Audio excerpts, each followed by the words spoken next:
Irmãos em Cristo, nós vamos refletir sobre uma passagem profundamente impactante da Escritura, Mateus capítulo 27, versículos de 1 a 10. Estaremos diante, meus irmãos, de um evento decisivo na história da narrativa que temos estudado, também na nossa história como humanidade. Momento que define aqui o clímax do Evangelho segundo Mateus.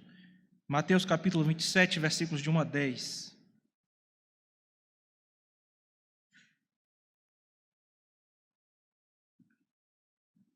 Nosso pedido é que você deixe sua Bíblia aberta durante a exposição, porque nós vamos constantemente retornar ao texto bíblico, explicando para o seu melhor entendimento.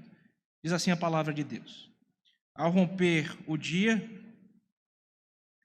todos os principais sacerdotes e os anciãos do povo entraram em conselho contra Jesus para o matarem, e amarrando-o, levaram-no e o entregaram ao governador Pilatos.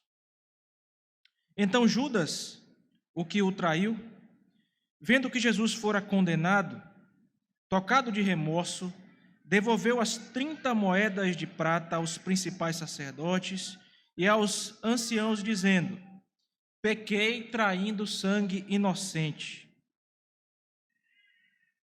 Eles, porém, responderam: que nos importa?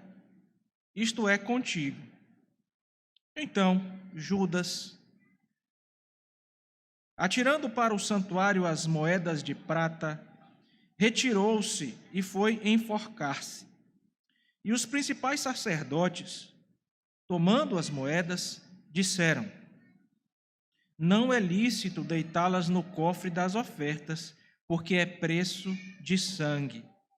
E tendo deliberado, compraram com elas o campo do oleiro para o cemitério de forasteiros. Por isso, aquele campo tem sido chamado até ao dia de hoje campo de sangue. Então se cumpriu o que foi dito por intermédio do profeta Jeremias. Tomaram as 30 moedas de prata, preço em que foi estimado aquele a quem alguns dos filhos de Israel avaliaram, e as deram pelo campo do oleiro, assim como me ordenou o Senhor. Vamos orar, meus irmãos. Bendito Deus, tendo invocado, ó Deus, a Tua presença santa conosco e adorado o Teu nome, confessado os nossos pecados,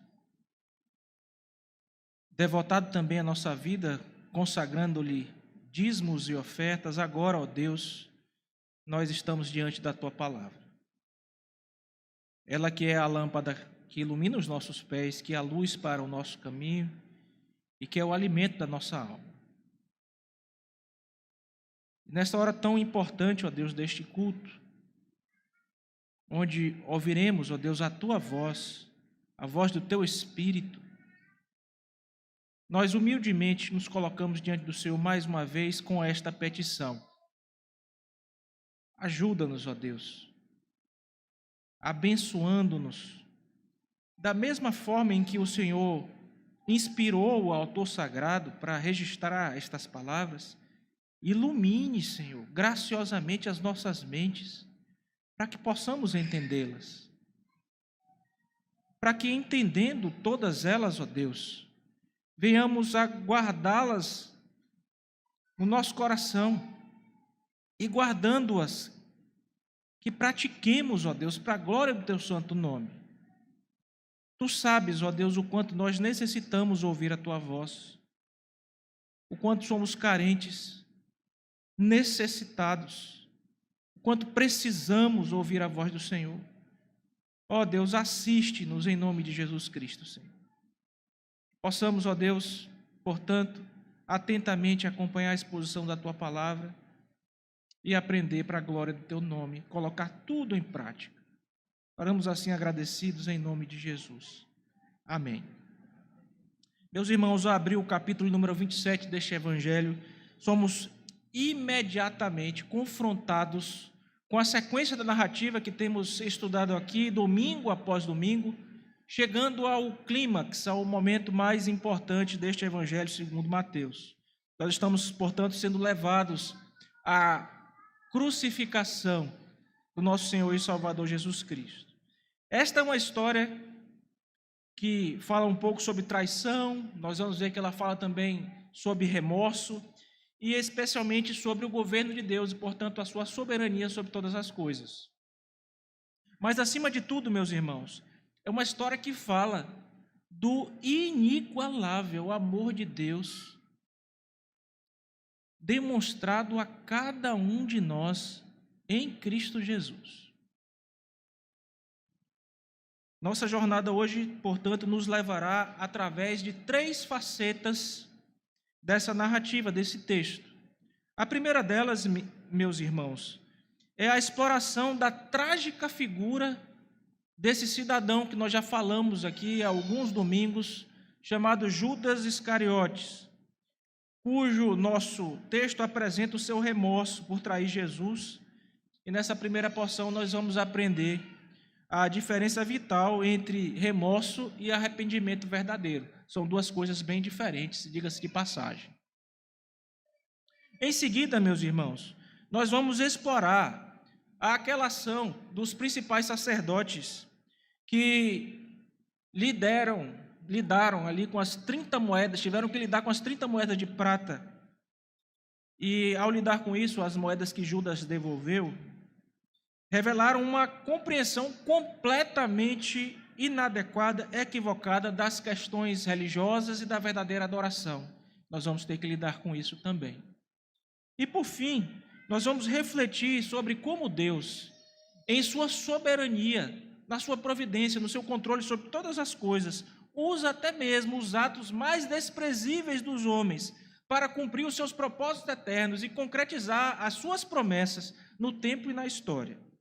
De modo que, se resumíssemos, meus irmãos, o nosso sermão em uma proposição, em uma tese, para que você pudesse guardar e levar para casa, a tese seria a seguinte: o Rei Jesus foi condenado em nosso lugar. Nós vimos em ocasião passada que ele foi traído e preso. Hoje nós vamos ver que ele foi condenado.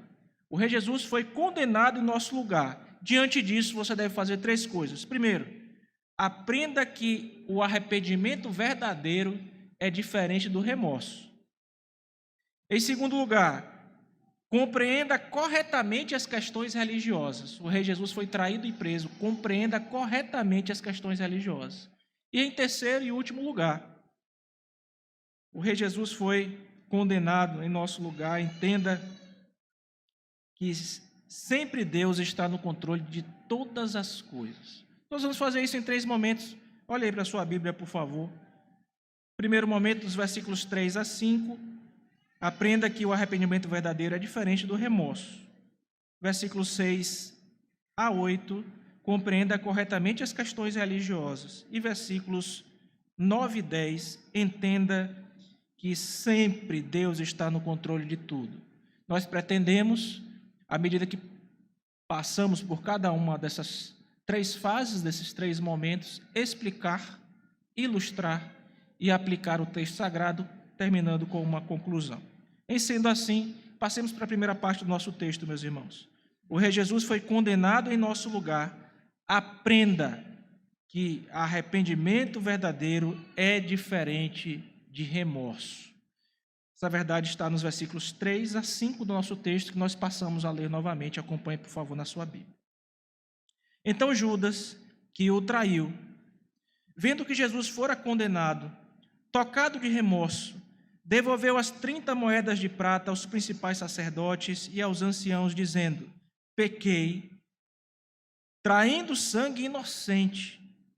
Eles, porém, responderam: que nos importa? Isto é contigo. Então Judas, atirando para o santuário as moedas de prata, retirou-se e foi enforcar-se. Arrependimento verdadeiro é diferente de remorso. Vamos explicar esse texto, irmãos, esse breve texto. Nestes versículos, como nós acabamos de ver, nós encontramos o fim terrível de Judas Iscariotes. Alguns domingos atrás nós vimos que primeiramente ele negociou a Cristo com os principais anciãos e sacerdotes por 30 moedas de prata. Posteriormente, nós vimos que ele concretizou isso quando o nosso Redentor estava orando no jardim do Getsemane. Ele veio com uma turba, beijou o Senhor Jesus com um beijo repetitivo para dar ênfase, porque ele houvera dito: aquele a quem eu beijar é este, prendei-o. Então o Senhor Jesus foi preso. Vocês viram no domingo passado com o nosso pastor, o reverendo Alex, a negativa de Pedro. Jesus, o nosso Redentor, houvera dito a Pedro, profetizado a ele, que ele haveria de negá-lo por 3 vezes, e essas negações foram estudadas. Então a gente volta agora o foco para ver, mais uma vez, esse personagem aqui, Judas. O que é que está acontecendo aqui, irmãos? A traição foi concretizada. Agora o Senhor Jesus estava preso e no nosso texto começa o seu processo de condenação, como nós lemos nesses versículos iniciais. Perceba então agora que Judas testemunhou tudo isso. E após trair o nosso Senhor e Salvador Jesus Cristo, ele começa a ser consumido por um sentimento. E o sentimento que a Bíblia diz que está no coração dele é o sentimento de arrependimento? Não. Qual é o sentimento? Remorso. É diferente. Ele não sente um arrependimento verdadeiro. Ele sente, meus irmãos, remorso. Ele manifesta um sentimento que é um pesar, que é uma tristeza, mas não é uma tristeza que marca uma mudança interior, uma convicção de coração. Portanto, esta parte crucial aqui do nosso texto, da nossa narrativa, nos ensina que este homem manifestou esse sentimento, o sentimento de remorso, quando ele olhou para aquilo tudo que estava acontecendo. Lembre-se que quando ele veio trair o nosso Senhor e Salvador Jesus Cristo, ele recebeu a seguinte pergunta por parte do nosso Redentor: amigo, que vieste fazer? Você imagina como não deveria estar a mente, o coração daquele cidadão. E aqui, irmãos, nós, portanto, estamos diante da verdade de que remorso é diferente de arrependimento. O arrependimento genuíno leva à mudança de vida. O arrependimento genuíno busca redenção verdadeira em Cristo, enquanto que o remorso nos causa, sim, uma dor, às vezes até uma autocomiseração. O verdadeiro arrependimento, por sua vez, busca reconciliação com Deus e transformação de verdade. Lembre-se, meus irmãos, de uma coisa muito errada e séria que você tenha feito. Com consciência disso, perceba se você, diante desse fato, arrependeu-se verdadeiramente, ou seja, voltou-se para Deus, buscando nele força para a transformação do seu coração, que é o centro do seu entendimento e das suas ações, ou se você simplesmente manifestou tristeza por ter convicção de que fez algo errado, mas continuou de algum modo fazendo essa mesma coisa, repetindo essa mesma coisa. Essa é a diferença entre arrependimento e remorso. Muitas vezes, meus irmãos, nós sentimos arrependimento, mas também diversas vezes, ao invés de sentirmos o arrependimento, vivermos o arrependimento verdadeiro, sentimos apenas remorso, e essa é uma questão terrível para nós. Me permita ilustrar isso aqui para ajudar você a entender. Imagine uma criança, e aqui eu peço a atenção das crianças. Crianças, olha cá para o pastor.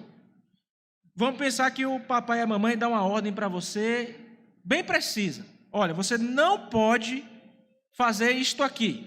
E aí você vai lembrar agora de alguma destas coisas que seu pai e sua mãe pediu para você. Mas, de repente, meus irmãos, essa criança comete o erro que ela foi instruída a não cometer. E ela, então, entende que errou, pede desculpas e muda o seu comportamento. Se esforça para não fazer mais aquilo. O que aconteceu, então, diante do erro? Ela realmente se arrependeu. Não é assim? O reverendo Augusto Nicodemos estava com um boné, ele estava pregando recentemente na igreja do Renan Oliveira, que foi aquele pastor que esteve conosco aqui por ocasião do nosso aniversário. E ele estava com um boné escrito assim: cuidado, pastor, tudo que você falar pode ser usado em uma ilustração de sermão. Quando eu estou ensinando Teca, minha filha, tem uma coisa que eu tenho percebido que ela não tem aprendido. Aqui, se eu falar aqui da frente, pode ser que agora ela guarde. Ela sempre entra no carro e eu falo, filha, qual é a primeira coisa que nós fazemos ao entrar no carro? A gente deve orar, né, também, né, mas colocar o cinto de segurança.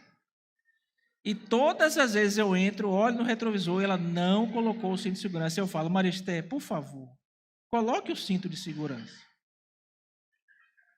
E outro dia eu virei para ela e disse assim, minha filha, será que vai ser necessário que o papai freie? Outro dia eu estava vindo para cá, vindo para o culto. É recente, tem 2 dias.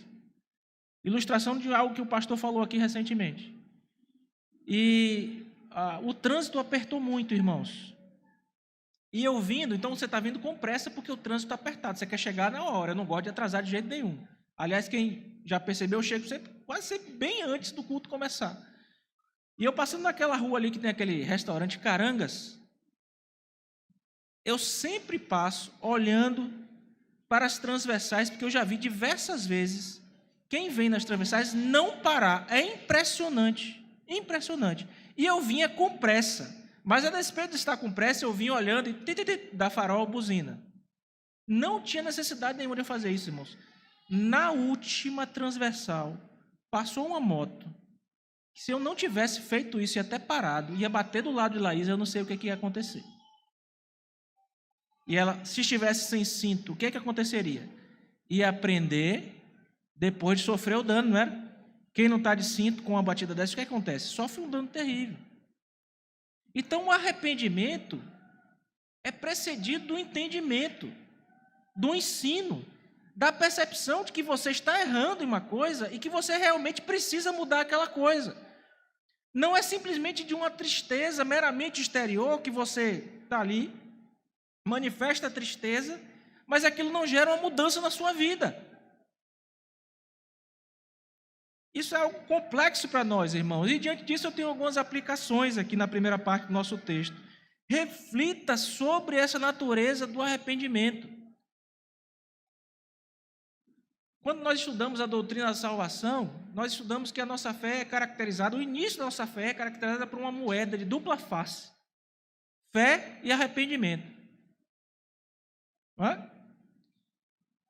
Você crê em Deus, crê em Cristo como Senhor e Salvador de sua vida e se arrepende dos seus pecados, da sua vida.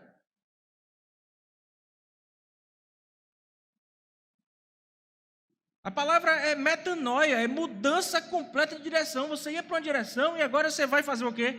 Ir para outra direção completamente contrária àquela.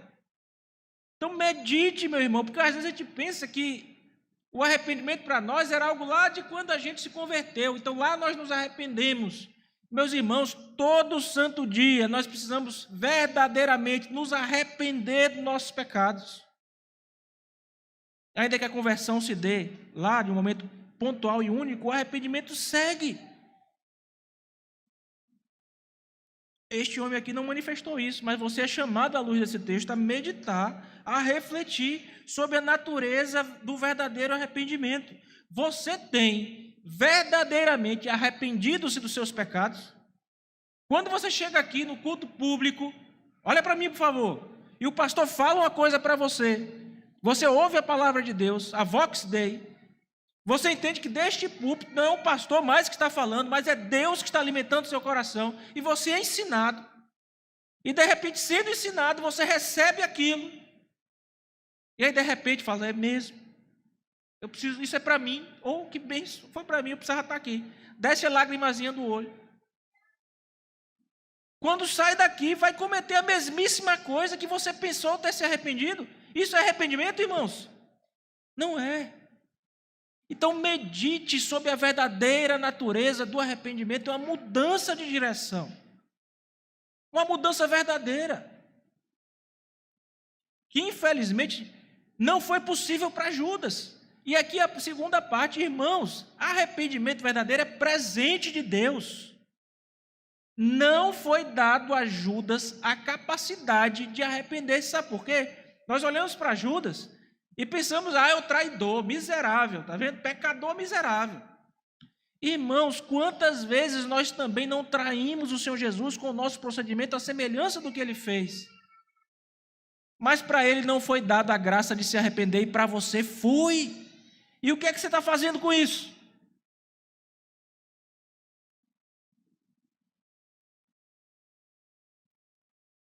Nesse sentido, a segunda aplicação, meu irmão, nós sabemos que o perdão está em Deus, que a capacidade de nos arrependermos está em Deus. Ele efetua em nós o querer e o realizar segundo a sua boa vontade. Mas isso não retira de nós a nossa responsabilidade nesse processo. Então, busque. Irmão, não cabe estar recebendo e não vivendo. Está aqui na igreja, você está brigado com algum irmão aqui na igreja? Trate de desbrigar. Arrependa-se, vá conversar com seu irmão. Vai até ele, meu irmão, eu preciso conversar com você. Eu estou chateado com isso aqui. Esse é um exemplo. Tantos outros. Arrependa-se verdadeiramente dos seus pecados. Nós servimos a Cristo. Nós não servimos a nós mesmos, ao nosso ego. Não cabe, irmãos, não cabe mais aqui nos portarmos de forma diferente disso, com remorso. Precisamos nos submeter ao senhorio, verdadeiramente ao senhorio de Cristo nas nossas vidas. O Rei Jesus foi, nós merecíamos ser condenados. Diante dessa condenação no nosso texto, somos chamados a aprender que o arrependimento verdadeiro é diferente do remorso. Em segundo lugar, meus irmãos, o Rei Jesus foi condenado em nosso lugar. Compreenda corretamente as questões religiosas. Isso está nos versículos 6 a 8. Eu convido você a olhar para a sua Bíblia, para esses 3 versículos, eu procederei à leitura novamente. E os principais sacerdotes, tomando as moedas, disseram: não é lícito deitá-las no cofre das ofertas, porque é preço de sangue. E tendo deliberado, compraram com elas o campo do oleiro para cemitério de forasteiros. Por isso, aquele campo tem sido chamado até o dia de hoje campo de sangue. Esses versículos 6 a 8, irmãos, procedendo à explicação dos mesmos, relatam a compreensão equivocada da religião, da religiosidade feita aqui pelos líderes. Veja que o Evangelho de Mateus vem o tempo todo falando sobre isso. Eles tinham uma concepção religiosa completamente equivocada. Que coisa terrível, né? Você pensar que você está agradando, você na sua cabeça, achar que você está agradando a Deus com a sua expressão religiosa. E aqui alguém diz assim: pastor, mas religião, essa palavra aí, eu não vivo religião. Religião vem do latim religare, que é religar com Deus. É religião, sim. Tá? Nós somos religiosos. Fomos religados, não fomos, não? Fomos em Cristo Jesus, graças a Deus. Eles tinham uma compreensão da adoração, das questões religiosas completamente equivocadas. Primeiro que colocavam um monte de leis de homens, leis deles mesmos, impunham sobre os outros e não viviam. Os irmãos viram isso com o pastor Alex no início da exposição de Mateus. Eu não tinha a graça aqui de estar na convivência dos irmãos ainda, mas providencialmente fora o evangelho que eu preguei na igreja antes de vir para cá. Fiquei quase 2 anos e meio em Mateus, pregando o evangelho de Mateus. E então, estes homens impunham fardos terríveis sobre os outros, fardos que eles mesmos não viviam. Hoje pela manhã, por ocasião da escola dominical, nosso pastor leu na nossa confissão, nosso símbolo de fé, a confissão de fé de Westminster, sobre a lei, mostrando ali que Cristo não veio descumprir a lei, muito pelo contrário, ele veio cumpri-la, e não se passará nenhuma vírgula, nem um i, nem um tio, até que tudo se cumpra. Então, quando Cristo falava assim: ouvistes o que foi dito, que Moisés disse, eu, porém, vos digo, Cristo não estava dizendo assim: olha, pega a lei e joga fora, porque o que eu estou dizendo aqui é o que vale. Muito pelo contrário, ele estava dizendo assim: estes homens compreendem a lei errado. E a verdadeira compreensão da lei é esta daqui. aqui, isso fica muito claro mais uma vez. Nesse trecho, irmãos, olha que ironia trágica. Os principais, está falando aqui, ó, os principais, os líderes principais, os sacerdotes, preocupados com a lei, ou com o entendimento deles, para não depositar o dinheiro considerado impuro no templo. Veja bem, eles pagaram o dinheiro para alguém entregar a Cristo, condenando-o falsamente à morte. Olha o quanto de pecado que eles estavam cometendo. Tramaram, maquinaram tudo para matar o nosso Redentor, que era inocente. Então, quando Judas joga o dinheiro fora lá, eles pegam aquele dinheiro e vão dizer assim: olha, não podemos usar esse dinheiro não, porque é um dinheiro que é impuro. Impuro eram eles, meus irmãos.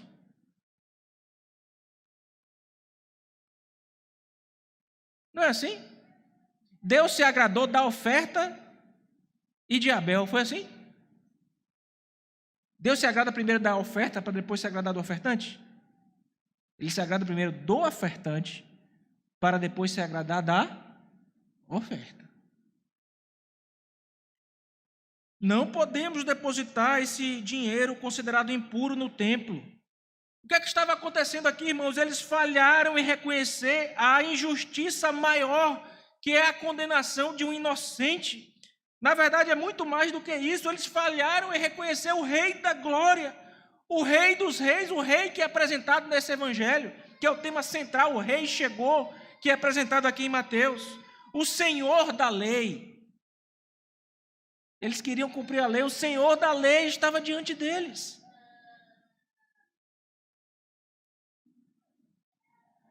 Este episódio, então, meus irmãos, ressalta a nossa tendência de nos apegarmos a regras, enquanto nós negligenciamos as coisas principais. Regras, às vezes,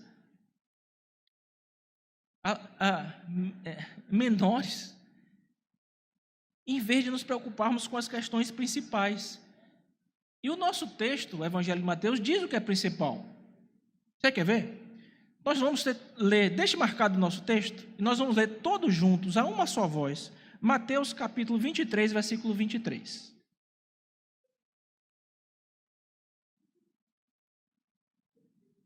Vamos ler em uníssono esse texto.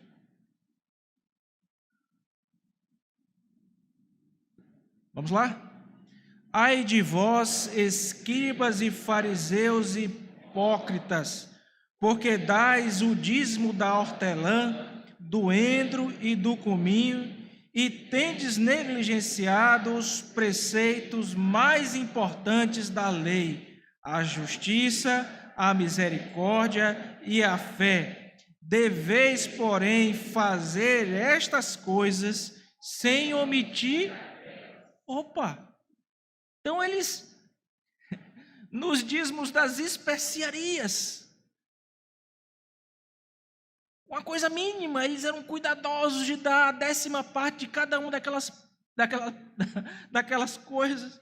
Mas os preceitos mais importantes, a justiça, a misericórdia e a fé, não eram observados por eles. Meus irmãos, a verdadeira religião não se resume a rituais, não se resume a normas externas, a minúcias. Muito pelo contrário, é uma questão enraizada no coração, parte do coração para o exterior, para uma prática de fé e de justiça. E aí, às vezes, nós nos avoramos. Vamos trazer isso aqui para a nossa aplicação, para a nossa vida. Nós somos os presbiterianos reformados. Que coisa linda, né? Nós temos a Confissão de Fé de Westminster, documento maravilhoso. Nossa confessionalidade é uma bênção, segurança para nós. Mas aí o cidadão pega: eu sou reformado. Além dos símbolos de fé de Westminster, eu estudo também as 3 formas da unidade, o Catecismo de Heidelberg, a Confissão belga, os cânones de Dort. Aqui, o judeu, o Talmud, a Misná, Os livros dele foram eles e os livros deles todos para o inferno, junto com Judas. Tem muito reformado aí que vai junto com a confissão de fé, reformado entre aspas, né? Com o catecismo Heidelberg, tudo para o inferno também. Por quê? Porque vive uma religiosidade de mentira, falsa. Não adianta, meu irmão, você dizer que é presbiteriano, que você é reformado, e viver uma religiosidade de boca para fora, negligenciando, estudando aqui coisas que são até difíceis, né? Chega na escola dominical, pastor, eu queria saber se o senhor é infra ou supralapsariano. Aí quando sai ali pela porta, dá uma patada no irmão. Ou não fala com um, ou briga com o outro. O que adianta, meu irmão? Não adianta nada. Vou ilustrar, para além das ilustrações que já dei. Imagine que um homem meticulosamente tenta seguir as leis de trânsito quando ele está sendo visto, né? Então ele não passa no sinal vermelho, tem a Polícia Federal, obviamente ele não vai passar. Se tem um radar, ele obviamente não vai passar. Os radares daqui são light ainda, tá, irmãos? Vocês têm que agradecer a Deus, porque os locais onde eu já tive a oportunidade de viver, tem radar que ele conta o tempo entre um local e outro que você vai passar. Portanto, se você passar, é uma reta, obviamente, né? Não tem onde você passar por outro lugar. Se você passar no tempo menor do que se espera que você passe, que já tirou uma foto sua aqui, vai tirar outra lá. É porque você aumentou a velocidade além do que deveria, você é multado. Agora, você imagine alguém que cumpre as regras só quando tem gente vendo ou quando vai trazer algum prejuízo. É a mesma coisa. Os principais sacerdotes seguiam aí a letra da lei, mas o coração, porque você obedece à lei de trânsito, não é para não tomar multa, é por causa da sua segurança, por causa do amor ao próximo, amor às outras pessoas. Um exemplo muito simples. E diante dessas verdades, eu queria trazer algumas aplicações nesse segundo momento. Primeiro, meu irmão, reflita sobre a sua prática religiosa.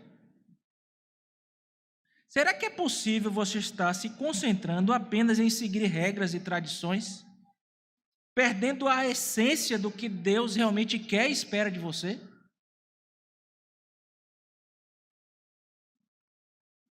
Isso foi possível para eles. Pensavam que estavam certos, que eram religiosos e que agradavam a Deus. Isso culmina na segunda aplicação. Foque na justiça e na misericórdia, que vem através de uma vida de fé. Viva uma fé, meu irmão, que se expressa através de ações justas, misericordiosas. Reflita o caráter do Redentor na sua vida. Isso, irmãos, é aquilo que Deus valoriza, um coração tratável, que ama a justiça, que ama a compaixão, mais do que um mero cumprimento ou até mesmo do que mero assentimento intelectual ou conhecimento de verdades que não se pratica. Então, nós vimos até aqui que o Rei Jesus foi condenado em nosso lugar. Aprenda que o arrependimento verdadeiro é diferente do remorso, versículos 3 a 5. O Rei Jesus foi condenado em nosso lugar.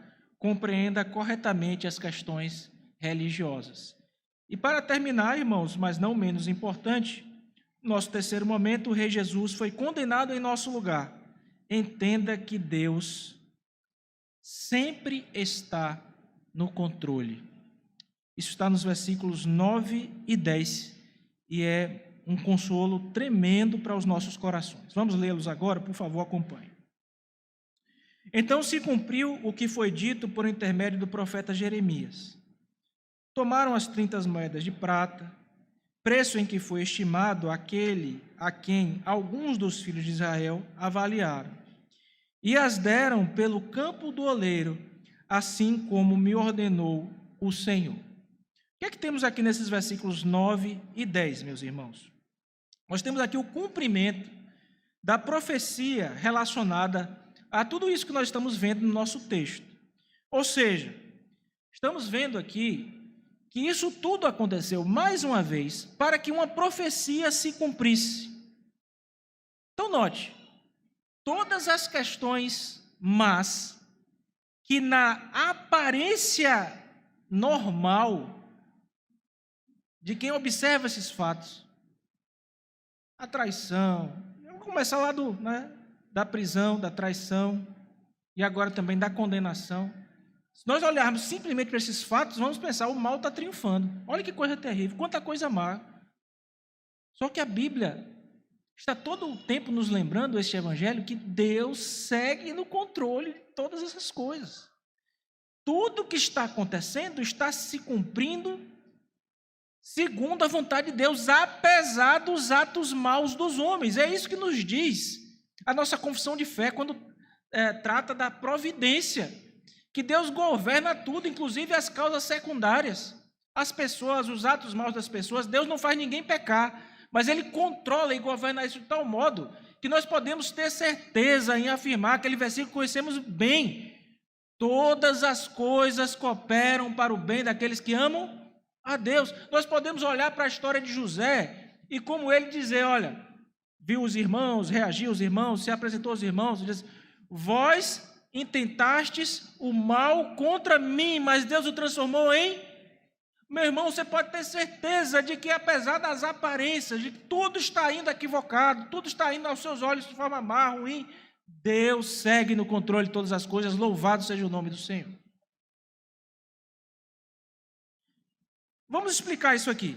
Veja, nesta última parte aqui, nós vemos o cumprimento de uma profecia do Antigo Testamento, ilustrando que apesar das ações humanas, Deus permanece soberano no cumprimento da sua vontade, no seu plano de redenção.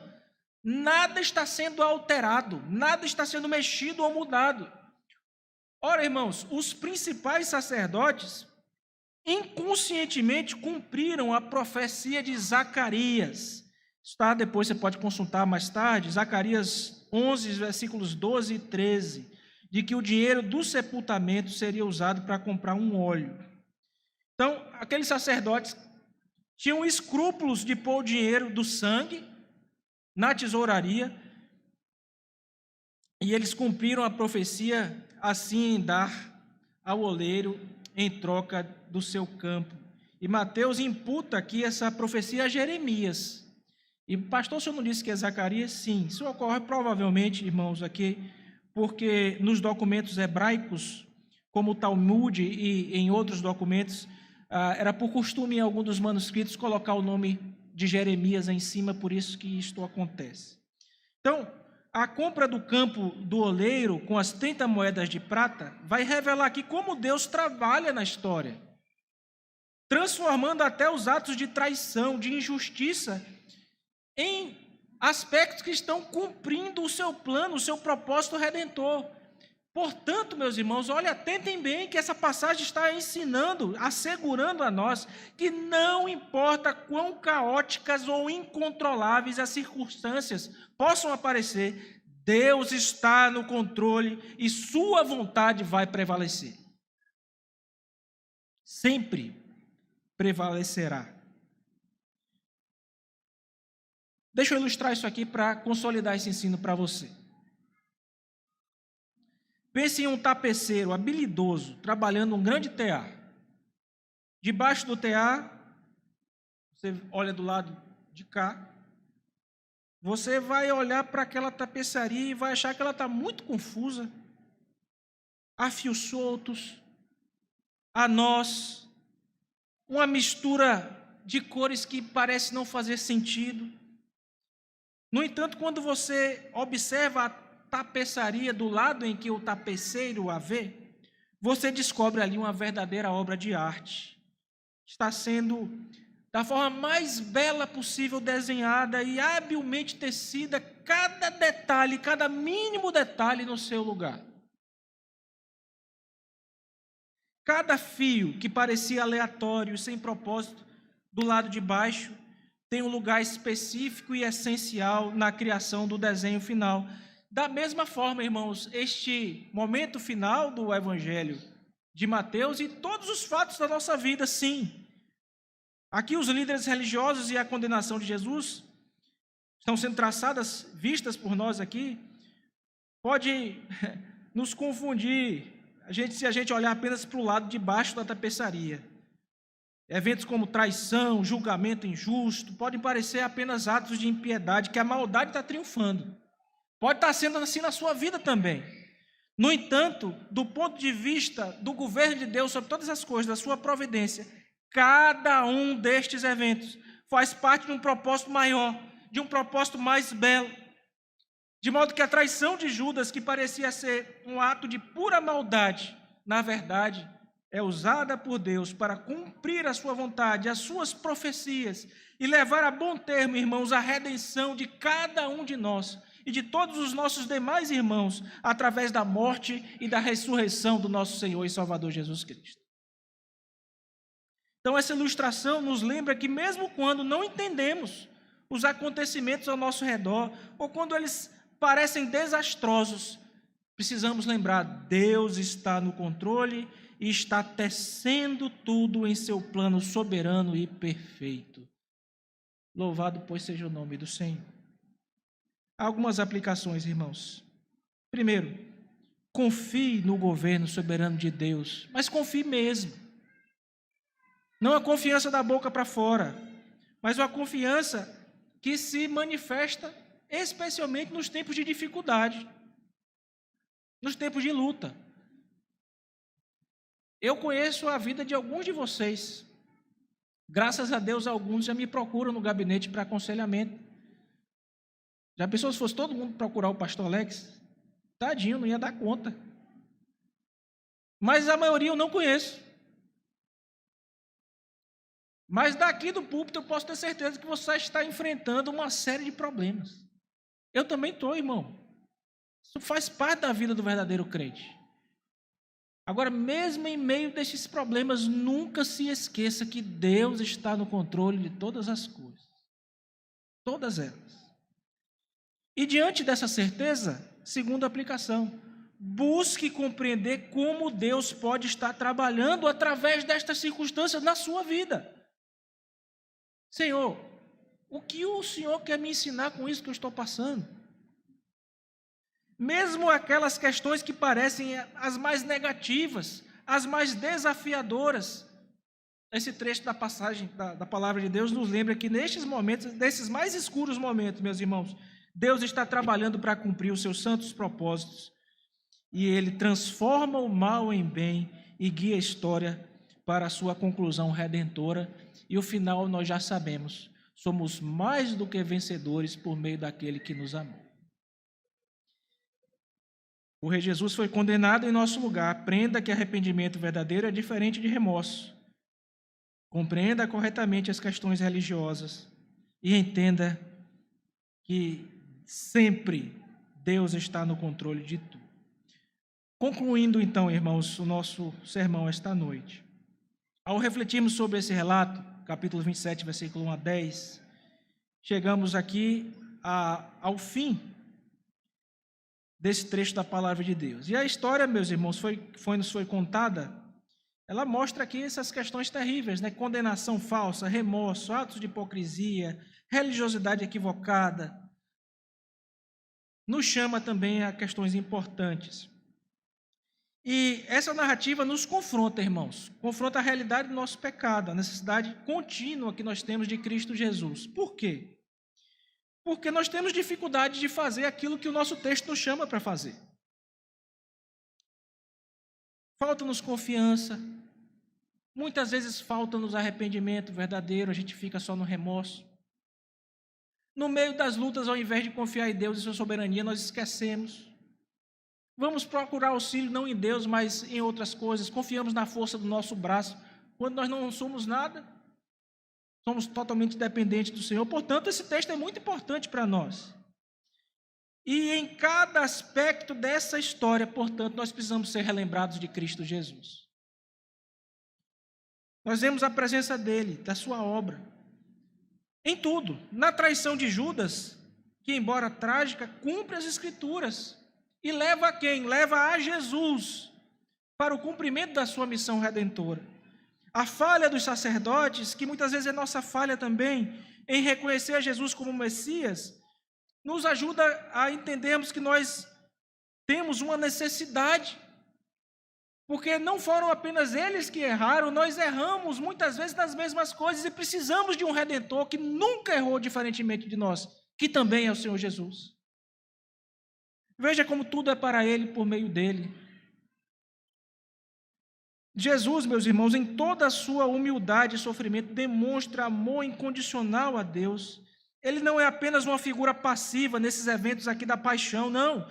Ele é um cumpridor ativo da vontade de Deus. O Cordeiro que foi sacrificado para a remissão dos nossos pecados. Em cada ação, em cada palavra, nós vemos o amor de Deus sendo desdobrado, descortinado, mostrado diante de nós, um amor que escolhe sofrer em nosso lugar, um amor que nos transforma, um amor que nos inspira, irmãos, a uma prática de justiça.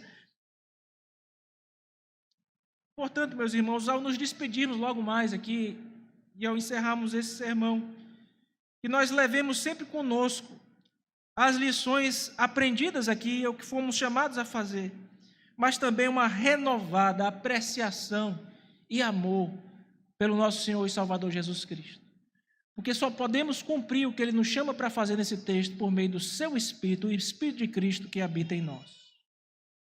Que a vida de Cristo, a sua morte e a sua ressurreição sejam, meus irmãos, a pedra angular da nossa existência e que cada dia das nossas vidas seja uma resposta a este amor incomensurável, este amor tremendo. Possamos assim viver uma vida de arrependimento verdadeiro, não de remorso, uma fé profunda, não uma religiosidade morta, e um serviço amoroso, confiante que Deus governa todas as coisas, que Ele mesmo guarde e aplique sua palavra em nossos corações. Amém.